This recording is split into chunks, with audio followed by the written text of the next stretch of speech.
Look unto the Lord in prayer.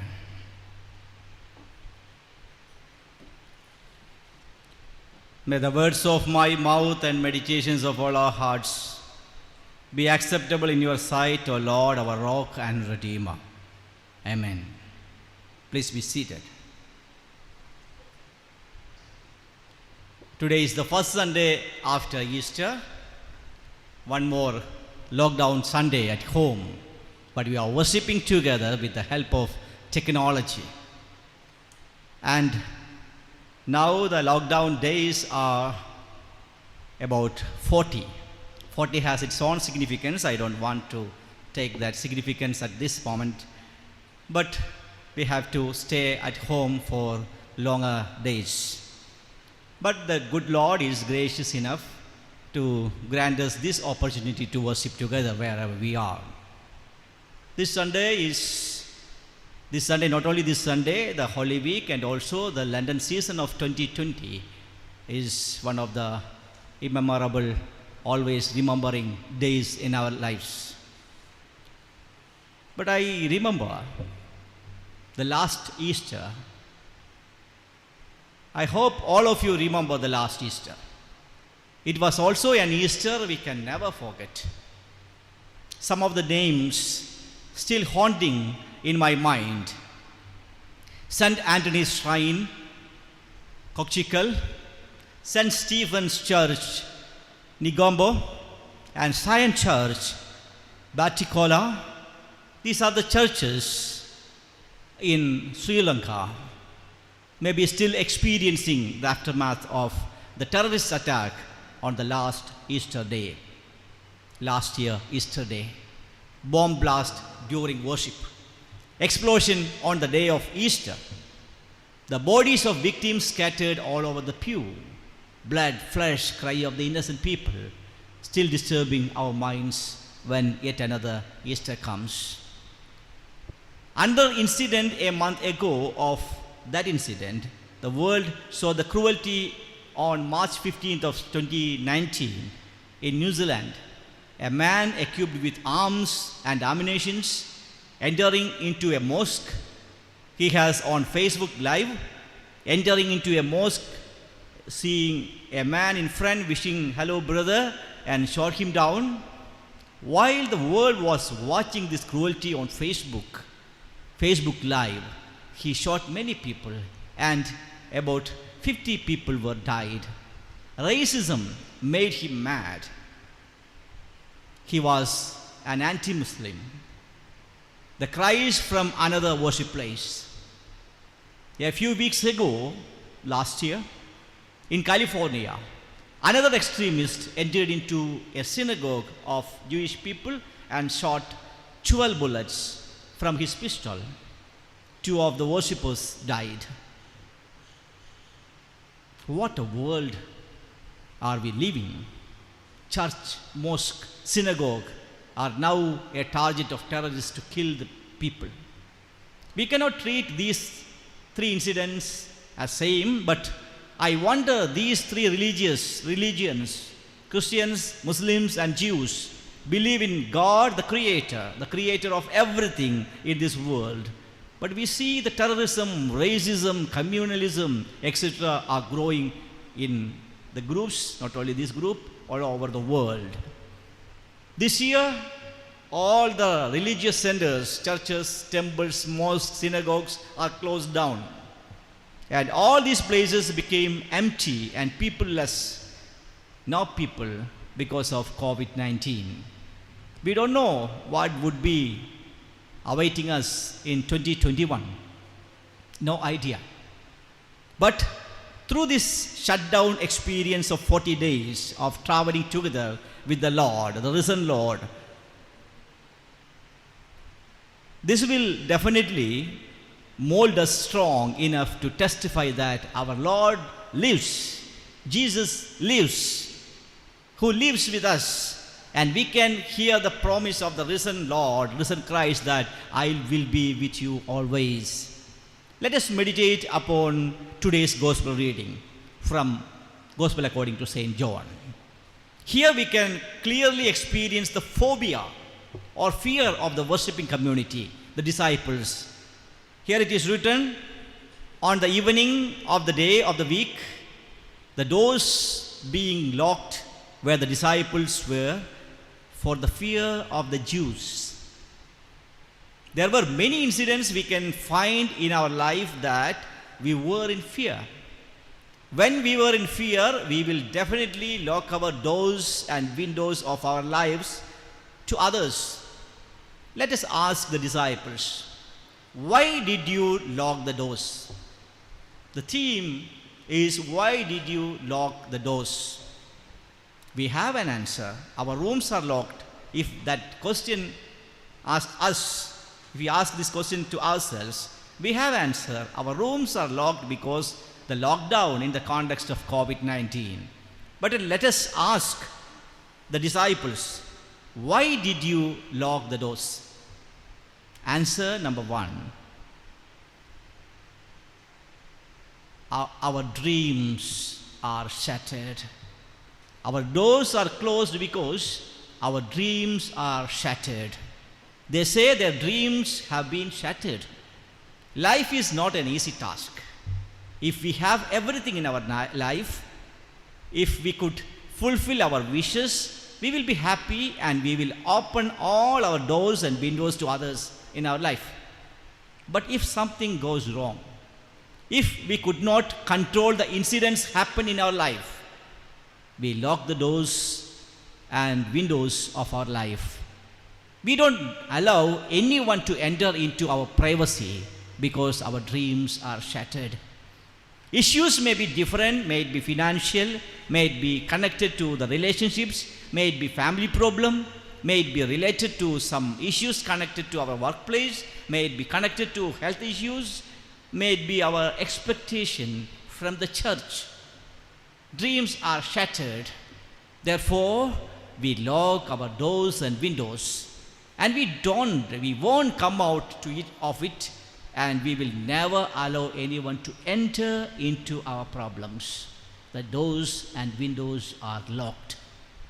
If the doors and windows were closed, it must be intentional. If your door is closed, there must be a person behind. There is a reason behind. There is a state of mind behind. This here, for as far as disciples are concerned, their dreams were shattered. This is a time for awaiting results for SSLC and plus 2 examinations, but there are still more 2 or 3 examinations to be conducted. But last year we saw the state result of SSLC examination. Everyone was happy to see the 98% of winners. 98% was the state result of last SSLC examination. Everyone was happy, especially those who colorfully won with full A+, 9 A+, 8 A+. But nobody is bothered about the 2%, those who failed in their examinations. The world is always behind the majority of successful people in the world.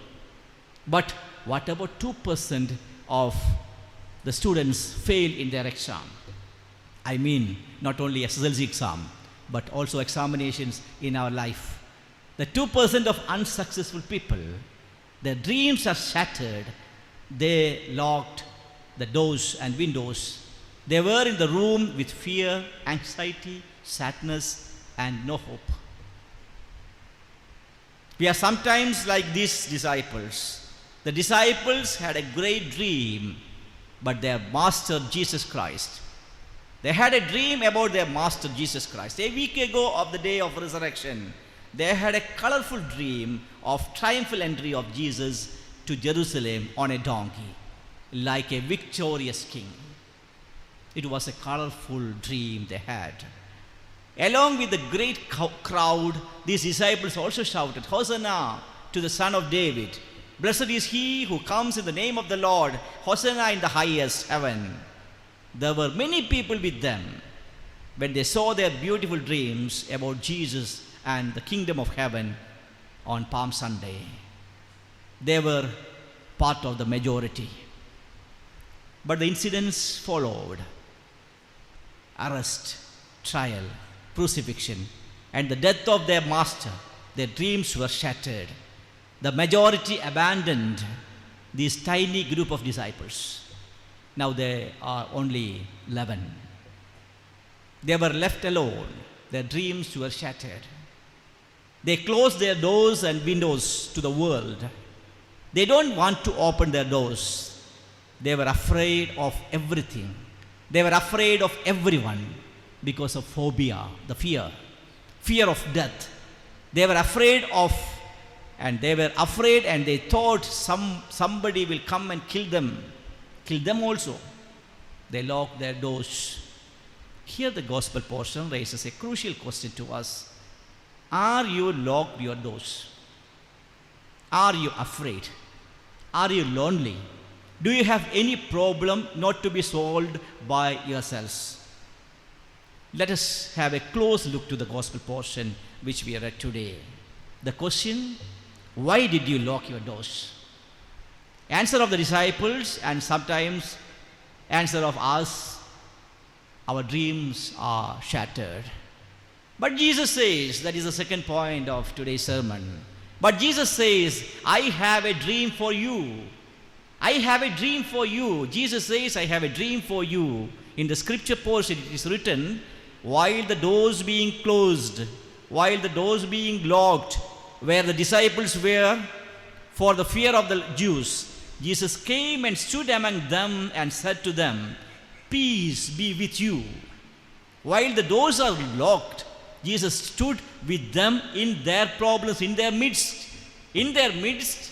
and says, peace be with you.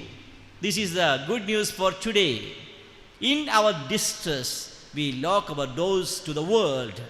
We don't want to allow anyone to interfere our problems. We will remain in our solitude, remain in our sadness, and will reach a conclusion. Enough. I have no peace. I have no way out. Everything is finished. Nobody is there to help me. But Jesus, our Savior, knows us very well. Here we see the good news. The disciples can lock their doors to others. They can live as if they are living in a shell to block everything and everyone in their life. But closed doors and locked rooms are not a barrier to our Lord. Closed doors and locked rooms are not a barrier to our Lord, because He loves us, because He knows us. He comes inside of the locked room and says, peace be with you. The disciples locked the room because their dreams were shattered. They were afraid of what they cannot confront. But Jesus knows what they are lacking. Peace. Jesus says, peace be with you. Not only Jesus says about peace, He showed them His hands and His side, the marks of crucifixion, the mark of nail. The wounded Savior shows them His wounds and proclaim that death is not an end. Death is not an end. Jesus conquered death and He is risen. Therefore, death is not an end. Failure is not an end. The difficulty now you are facing is not an end. Even though you locked your doors, Jesus can enter into your problems. He says, whatever be the problems you have, I know better than you. If your dreams are scattered, I have a dream for you. Don't be afraid. Peace be with you. I know your pain of insult. I know your pain of financial problems. I know your problem of family relationships. Jesus says, peace be with you. Don't be afraid. Dear brothers and sisters, if your dreams are scattered, remember our great Savior has a dream for you. Let us submit ourselves into the caring and loving hands of Jesus. Let us open our locks. Let us continue our ministry, whatever our good Lord entrusted us to do. Amen. Let us bow our heads. Let us look unto the Lord in prayer. Gracious Lord, here we are still continuing our lockdown, and we are confined to the four walls of our rooms, our compound, our houses. Lord, we are facing COVID-19, and we are looking forward for a rescue from this. We call you, we pray you, Lord, interfere to this world problem and save us and this nation and the entire world. Now, Lord, you know our fears, you know our failures, you know our issues we are facing, but we can experience, oh Lord, that even though we close our doors and windows, but that is not a barrier for you. You will come in the midst of us, in the midst of our problems, and rescue us from all our problems. You are the Savior, wounded Savior. You know our pain, you know our problems, you know all our weaknesses, and you know all that we are facing. Lord, help us to experience you. Help us to understand you. Help us to proclaim you. We ask everything in the name of our Lord and Savior, Jesus Christ. Amen.